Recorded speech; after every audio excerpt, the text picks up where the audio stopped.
It is true that the Indian economy has slowed down in the last 2 years. The pace of growth has come down very substantially from what we had seen in the previous 6 to 7 years. Nevertheless, this should not cloud the fact that over the 8-year period beginning 2005-06, the Indian economy has grown at the rate of 8% per annum. We should not also overlook the structural changes that have occurred in India's economy. The economy has become more competitive and it has acquired greater resilience. Also, in assessing India's economic prospects today, we should not overlook the impact of the slow growth which the advanced economies are experiencing today, the impact of that on the rest of the world. People used to talk about the theory of decoupling, meaning thereby that the developing economies have their own dynamics and can develop on their own without being affected by what is happening in the advanced world. But that is not correct. We are living in a highly integrated world. India is not as open an economy as, say, Singapore or certain other countries. Nevertheless, today, India's export of goods and services and import of goods and services constitute nearly 43% of the India's GDP. So we are becoming an open economy and we cannot escape the consequences what happens in the rest of the world. As I said, we need to look at the significant one. 1991 is an important landmark in the post-independent economic history of the country. The country faced an acute economic crisis triggered in part by a severe balance of payments problem. And the crisis was converted into an opportunity to bring about some fundamental changes in India's approach and content of economic policy. There is a common thread running through the various measures introduced since July 1991, and that is to improve the productivity and the efficiency of the system. And this is sought to be achieved by removing the barriers to entry and growth. This is to be achieved by injecting a greater element of competition in the system. To a very large extent, the area in which the private sector can operate has been widened and broadened. Some of the sectors which had been exclusively reserved for the public sector earlier, such as power, steel, aviation, have all been thrown open to the private sector. Therefore, the objective is to improve the productivity and efficiency of the system of the firms which operate either in the public sector or in the private sector by injecting or by introducing a greater element of competition in the system. Nevertheless, I must also stress that there is nothing in the new economic policy which takes away the role of the state or government. In any economy, the state or the government can play three roles: as a producer of marketable goods and services, as a regulator, and as a producer of public goods and services. The role of the state or the government as a producer of marketable goods and services is coming down. We are no more setting up steel plants, we are no more setting up any commodity which can be marketed. But as the role of the state in producing marketable goods and services comes down, its role as a regulator of the economy and its role as a provider of public goods and services becomes even more important. And that is why, as one has critically remarked, more market does not mean less government, but only different governments. I say this because there's a great deal of misunderstanding about the role of the state and the government in the context of the new economic policy.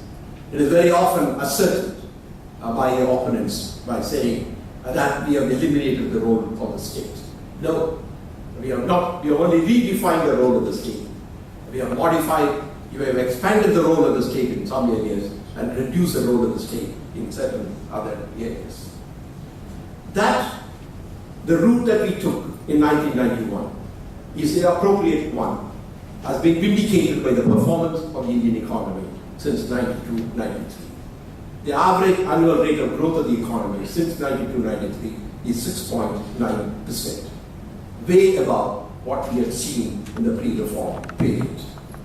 As I mentioned earlier, in the 8-year period beginning 2005-06, the average annual rate of growth of the economy is 8%, and the per capita income has grown at a rate of 6.5%. Under the impact of the international financial crisis, the growth rate of the Indian economy fell to 6.7% in 2008-09, after having grown at a rate exceeding 9% for 3 consecutive years beginning 2005-06. But the recovery from the impact of the international financial crisis was swift and sharp. In 2009-10, the economy grew at 8.6%, and according to the latest numbers released by the CSO, the rate of growth for 2010-11 was 9.3%. Having said that, we need to reflect as to why the economy faltered in the last 2 years, that is 2011-12 and 2013. And what are the lessons that we have to learn from that experience in order to be able to get back to the higher trajectory of economic growth that we all have in mind. In 2011-12, the economy grew at 6.2%. And the most disappointing part of that was the manufacturing sector growing at 2.7%. If you look back at 2011-12 and look at the factors, I would say there were 3 important set of factors which contributed to the slowdown. One was supply side bottlenecks, the second was the price shocks, and the third was the weakening of the investment demand. Supply side shocks or bottlenecks came as a result of the decline in the output of several commodities, including coal and other minerals. But the decline in the output of coal and some of the other minerals, not necessarily in coal, but in some other minerals, was also due to some court actions as well. The second was the impact of the price shocks. What I mean the price shock is not the domestic inflation, but the fact that the international commodity prices continue to remain high.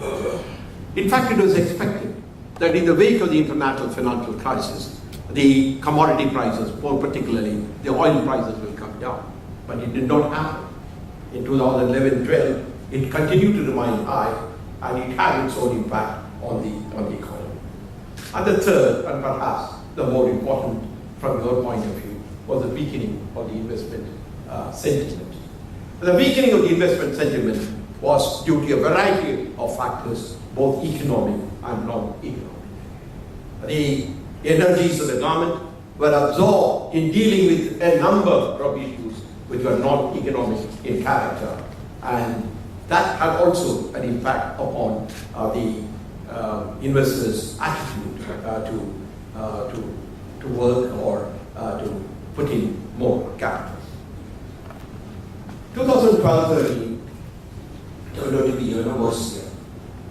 According to the CSO estimates, the growth rate for 2012-13 is estimated at 5%, which is one of the lowest that we have seen since the launch of the reforms.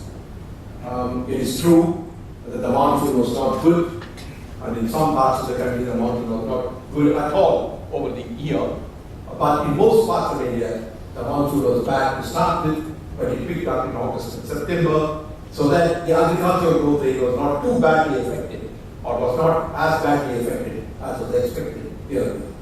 But the performance of the manufacturing and the industrial sector has been very bad.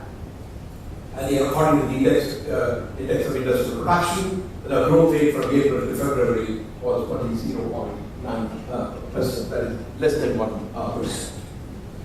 Part of the reason is the continuation of the factors that I mentioned earlier, but the government did take a series of actions after September of last year.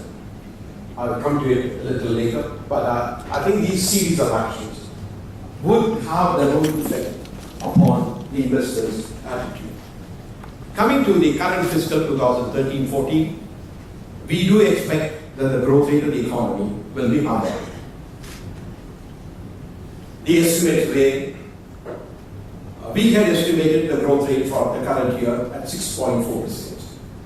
Comprising of an agricultural growth rate of 3.5%, an industry growth rate of 4.9%, and a services growth rate of 7.7%. But I do know that the Reserve Bank has come out with an estimate of 5.7%, and there are other estimates which are also in that region. But we have done our study, and I still believe that the Indian economy would grow at a little about 6% during the current year. And I say this for three reasons. First, the full impact of the measures that we have taken since September will be felt during the year. It may not be seen in the first quarter of the current fiscal, but in the subsequent quarters, I feel it will be felt. Now, as you know, the series of actions taken since September fall into two or three categories. One, there were a series of actions taken in order to liberalize the capital flows in the form of FDI and FII. And second, there have been a series of actions taken in terms of modifying the administered prices. The most important of which was the action taken with respect to diesel. Third, there are a series of actions that have been taken with respect to a number of industries, such as sugar, where some of the restrictions that have been imposed have been removed. Therefore, the full impact of all these measures hopefully will be felt during the course of this year, leading to a higher growth rate. Second, we are working on removing the bottlenecks or the impediments that come in the way of the implementation of projects and reducing the time taken to give the clearances. The Cabinet Committee on Investment has been set up in order to ensure that large projects, that is projects whose cost is about 1,000 crore rupees, will go before the Cabinet Committee so that all the necessary clearances could be given through a consultative process. Therefore, that is one of the important things that has been taken. And I have seen in some cases land could not be made available because there were some objections by Defense Department. In some cases where oil fields had been allotted, once again there was a problem because the Defense Ministry had certain objections. And as you all know, that for example, in the case of roads, when they were being laid, when they cut through the forest area, then environmental clearances became a problem. And that is why you probably know we have modified the regulation relating to environment by saying, in the case of what we call linear projects meaning like roads, the environmental clearances will not be required.